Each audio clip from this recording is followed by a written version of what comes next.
Hello, and welcome to the KX Country Clubhouse. I'm Bob Saye from KX 96, and joining us in the clubhouse today is one Aaron Goodvin. And Aaron, I'm going to tell you why I've got this Montreal Canadiens hat on, because when you live in the Greater Toronto area, or Greater Toronto Hamilton area, surrounded by Maple Leaf fans, when you're a Montreal fan, today's a good day. Today is a very good day for the Montreal fans. Absolutely. Absolutely. So are you a hockey fan? Yeah, I grew up playing hockey. That was, if I had another dream when I was a kid, I dreamed of playing hockey in the NHL. But I found out very quickly. I mean, I'm 5'6", so I found out very quickly that they just taught the big boys to skate. And then my love for country music and playing on stage took over. So I think I made the right career choice. Let's just put it that way. Well, we're glad you did, as it turns out. So what was your team growing up? I grew up in northern Alberta, so I was kind of always a little bit of an Oiler fan, and my family were big Oiler fans. I was born in '85, so it was kind of right in their heyday. But growing up, I was also a big Red Wings fan. My dad was a fan of the Red Wings, and that was the days of Lidstrom and Fedorov and Yzerman and that whole dynasty. So I kind of lived through that. It was big Sergei Fedorov fan. So, well, let's talk a little bit about growing up in Spirit River, Alberta. Population maybe 1,000, something like that. Yeah. I remember years ago, I spoke with Lynn Williams, who was an international middle distance runner for Canada, won a bronze medal at the LA Olympics in '84. And she grew up in Regina. And back in the 60s and 70s, population, a little over 100,000 maybe.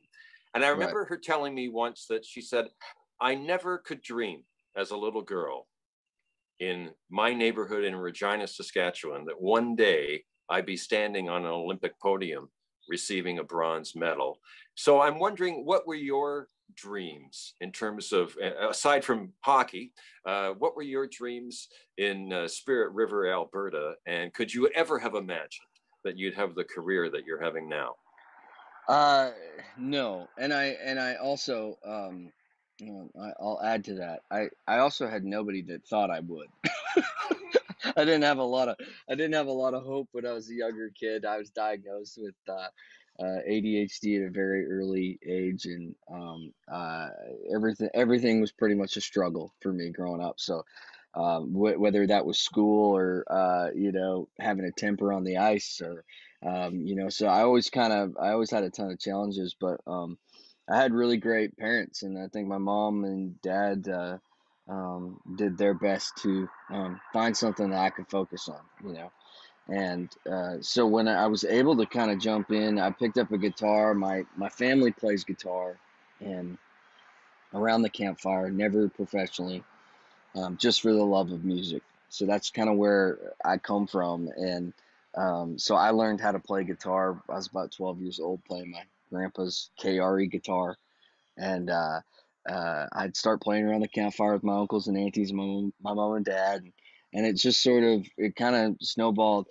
I think the real moment for me was the first time I was on stage. I remember feeling more at home up there than I did anywhere else in real life, and even to this day, I think that's true. I think when I get on stage, it's I've sort of learned how to do everything else, but when I get on stage, that just feels like home to me. It feels like where I'm supposed to be, and so it's such a but I never would have dreamed. I mean, the amount of challenges that I had growing up, I certainly had a lot of things against me, and but I always had a little bit of tunnel vision, and once I kind of decided what I was going to do, I just went and did it, and and I've always just kind of been that guy, and just if that's what I want to do, I'm just going to go do it, and so it's worked out for me, but I'm very grateful. So.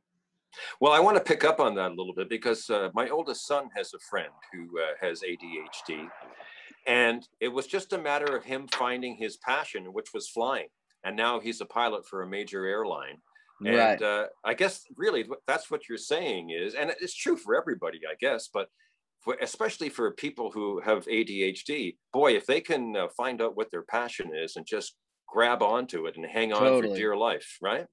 Totally. It's the ability to hyper focus is, I think for ADD and ADHD kids is an amazing thing. For when I was really young, it was hockey cards. I mean, I used to buy as many hockey cards as I could, and then I would like organize them in different ways, and like it's just something to focus on. And so when I found music, and I found one of the things that I focused on, I'd buy a new CD every Tuesday. Tuesday was the new music days back then, and I would buy a new CD every week, and I would find out that there was these songwriters that wrote these songs for artists, and I really became infatuated with that, um, and I was like, well, maybe I can write songs. So I started trying to write songs, and I seemed to have a knack for it, and that seemed to be my way into, getting back on stage, which was always my goal. And I found out very quickly I could write songs, and then I started taking trips to Nashville, and then just became obsessed with coming back as much as possible, and trying to learn how to write songs in this town, and how to make things marketable, and how to and I just learned a ton, and I was very lucky. When I first moved here 2 years into it, I got a Luke Bryan cut after making trips for living there for 2 years and making trips for 6 years. I got this cut, and that sort of changed everything for me, and I was able to kind of um, you know, garner that type of success. It was a big song it was a big record, I should say. It was a song on a big record, and it really just changed, like, my trajectory for my whole career. And I've been very fortunate. So. I talked to Stephen Lee Olson about that a little bit when his song Blue Ain't Your Color with Keith Urban came out. And I asked him, when you have that somebody like Luke Bryan record one of your songs, that has to give you so much confidence in your ability. Totally, totally. It's the most validating thing that could ever happen to anyone that writes songs. I mean, I think I wouldn't be here without all the artists that I looked up to. When I was in the '90s, I was a huge Tracy Byrd fan and Clay Walker fan, and who I've written songs with, and I like these are the guys that I like idolized growing up. And so, and I remember I was a Luke fan when Luke first came out with All My Friends Say, and I had that first record, and just kind of watching his career at that time. That album was just at the peak of right where he lives, and he was really kind of turning over into that giant superstar thing. And so to have a song on that record that was just so big, it sold 500,000 copies in the first week, and it was such an exciting time. But and the most validating thing, it's I look up to anybody who's able to do this for a living and make a good living at it, is somebody that I look up to. It's I certainly am grateful that Luke cut that song, and like I say, what it did for me was just allow me to keep going, and which is so huge in this town. I mean, so many people don't get to keep going, and so I'm very grateful that he cut that song, and I was able to be a part of all that. So. When it comes to country music, you're a singer, you're a musician, you're a performer, but do you feel at your core that you are a songwriter? Yeah, I think some people I mean, I think I remember growing up and having I had a lot more success communicating how I felt through a song than I did using words, which over the years I think I've gotten a little better at, but I'm not sure. But for me, it was just all about, like, I could articulate what I was feeling in a song more so than I could doing anything else. So I think in that regard that it totally is, but I really see myself as an artist. I wouldn't be able to, I find even the songs that other people have cut, I'm very fortunate to have, but they're that wasn't exactly what I was doing as an artist. And so I think for me, um, be having a channel and a way to put songs out, and is kind of what has always kind of been the ultimate goal for me. And I've always, as many people will say, like, one of the challenges was the songwriting got me in, but then I was a songwriter. It was like people had kind of pegged me as, well, he just writes songs and he'll do great at that. And I was like, well, yeah, but that's not why I do it. So it's taking a little bit of time to convince, me, myself, and the world that I'm worthy of being an artist. In country music, that has been the biggest journey for me, for sure. So Let's talk about some. We're going to get to some new music that's coming out as we speak this Friday on June the 4th. yes, But before we get to that, I want to ask you about Lonely Drum and what that song has meant to you and your career. Is it kind of one of those life-changing moments? lonely drum is the anomaly. I mean, you don't write. I mean, you write songs every day, and you get. I mean, I do anyway, and I think like you get certain feelings on certain songs. I've never had a feeling as strong as Lonely Drum. Um, after writing a song, I've never in my life have I've written a lot of songs, and there's times where I get close, but nothing has ever kind of that moment when that song was finished. Um, I get excited about a lot of things and a lot of songs, but it was more than excitement. There was something bigger happening, and we all felt it. We all knew it. And then it took 4 years for me to finally cut it and put it on a record. I mean, it's just the how long it took for all of that. I mean, after being pitched to every major artist and it never worked out for anybody else. Which I mean, I always think it was kind of meant to be my thing, but um, I mean, obviously it was. It's done so many amazing things. It's our current single here in the U.S. and just based on the success that it's had in Canada and the rest of the world, for me it's a no-brainer to have this song kind of break into the U.S. market on U.S. radio, which we're doing really well on the Music Row indicator side of things, and we're slowly going to major market. And it's just one of those songs, man. It's when we play it live, there's nothing like it. Especially in Canada, it's just like we play it live even when we play it in places that people don't know it. It's really amazing to watch what happens. It's just an undeniable groove, I think, and people just have to get up and dance to it and pretend to sing along with it, even though they don't know the words. Is my favorite thing. But it's just a crazy thing. I mean, you can't explain that what that song does. It's just like I say, it's bigger than myself and bigger than the guys in the band and all of us.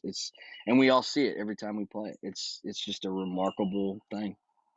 I remember years ago, I was working out in Vancouver at a country station there, and Eric Church was one of my favorite artists, and he wasn't really resonating with our audience at the time. And I went on the air and I said, "You guys aren't getting Eric Church, but we're going to keep playing him until you do," basically. And I'm wondering if you mentioned you were pitching Lonely Drum and you weren't. Was that your attitude? Because you said you knew there was something about that song, but clearly other people weren't getting it.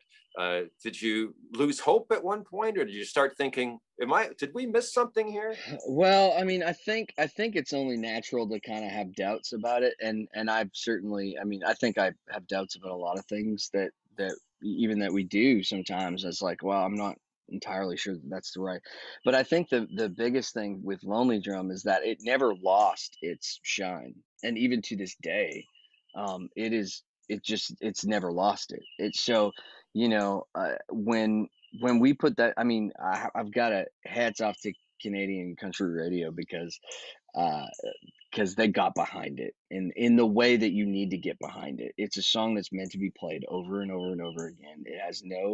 It doesn't stop. It's got no burn is a phrase that we use a lot, and it shows because it continues to stream. Now that we've got it in the U.S., the stream everything is up, and it just keeps going. This song's been out for 4.5 years or something, 4 years or something. So it's the thing about it is like, yes, you do have to keep I kept believing in that feeling. I've lost relationships over this song, where people felt it wasn't what I needed to do, and I just knew that it was. When I One of the biggest things that had happened early on in my career when I signed with Warner Canada, um, is I played a bunch of songs for Johnny Reed, and Johnny heard Lonely Drum and was like, "This is it. Like this is it." And so, which was a big help because I have a tremendous amount of respect for Johnny and have my whole career. And so when he said that, then I was like, definitely, I was like, okay, I wasn't wrong, and I didn't lose these relationships for nothing. And I just kept believing in it. And man, you guys just played it up there so much, and it's changed my whole life. That song has done so many things and will continue to.